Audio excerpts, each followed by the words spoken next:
চাওক, ৰাহুল গান্ধী ভাৰত বিৰোধী এজন ব্যক্তি। ৰাহুল গান্ধীয়ে খালি বাংলাদেশী আৰু পাকিস্তানী মুছলমানৰ লগত আছে, ভাৰতীয় হিন্দুৰ লগত নাই, ভাৰতীয় মুছলমানৰ লগতো নাই। ৰাহুল গান্ধী পাক্কা এজন দেশদ্ৰোহী ব্যক্তি।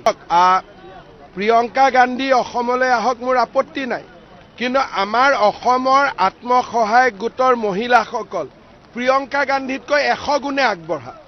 গতিকে অসমৰ মহিলা, বিশেষকৈ সেলফ হেল্প গ্ৰুপৰ যিমান অসমৰ মহিলা আছে, প্ৰিয়ংকা গান্ধীক সবতে পৰাজিত কৰি দিব। প্ৰিয়ংকা গান্ধী কম্পিটিশনত আহিবই নোৱাৰে। আমাৰ মহিলাই লাড়ু বনায়, আমাৰ মহিলাই পিঠা বনায়, আমাৰ মহিলাই খেতি পথাৰত গৈ কঠীয়া ৰুৱে, আমাৰ মহিলাই ল'ৰা ছোৱালীক স্কুলত পঠায়, কলেজত পঢ়ায়। আমাৰ মহিলাৰ লগত প্ৰিয়ংকা গান্ধীয়ে ক'ত কম্পিটিশন কৰিব পাৰিব নেকি? ৰাহুল গান্ধী একতা শান্তিটো আটাইতকৈ বেছি দৰকাৰী।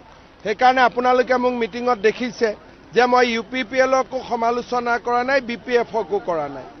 কাৰণ আমি BTRত শান্তি বিচাৰো, একতা বিচাৰো, একেলগে আগবাঢ়ি যাব পাৰো। আৰু যদি BJPত লগত থাকে, সদায় শান্তি থাকিব, সম্প্ৰীতি থাকিব। স্যাৰ, আজি গৌৰৱ গগৈয়ে কৈছে প্ৰিয়ংকা। চাওক, ৰাহুল গান্ধী ভাৰত বিৰোধী এজন ব্যক্তি। ৰাহুল গান্ধীয়ে খালি বাংলাদেশী আৰু পাকিস্তানী মুছলমানৰ লগত আছে, ভাৰতীয় হিন্দুৰ লগত নাই, ভাৰতীয় মুছলমানৰ লগতো নাই। ৰাহুল গান্ধী পাক্কা এজন দেশদ্ৰোহী ব্যক্তি। প্ৰিয়ংকা গান্ধী অসমলৈ আহক, মোৰ আপত্তি নাই, কিন্তু আমাৰ অসমৰ আত্মসহায়ক গোটৰ মহিলাসকল প্ৰিয়ংকা গান্ধীতকৈ 100 গুণে আগবঢ়া। গতিকে অসমৰ মহিলা, বিশেষকৈ সেলফ হেল্প গ্ৰুপৰ যিমান অসমৰ মহিলা আছে, প্ৰিয়ংকা গান্ধীক সবতে পৰাজিত কৰি দিব। প্ৰিয়ংকা গান্ধী কম্পিটিশনত আহিবই নোৱাৰে।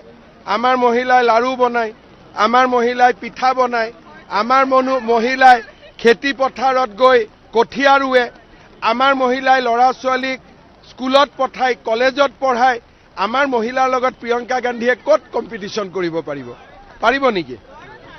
ৰাহুল গান্ধী একতা শান্তিটো আটাইতকৈ বেছি দৰকাৰী। সেইকাৰণে আপোনালোকে মোক মিটিঙত দেখিছে যে মই UPPLকো সমালোচনা কৰা নাই, BPFকো কৰা নাই। কাৰণ আমি BTRত শান্তি বিচাৰো, একতা বিচাৰো, একেলগে আগবাঢ়ি যাব পাৰো। আৰু যদি BJPত লগত থাকে, সদায় শান্তি থাকিব, সম্প্ৰীতি থাকিব। স্যাৰ, আজি গৌৰৱ গগৈয়ে কৈছে প্ৰিয়ংকা।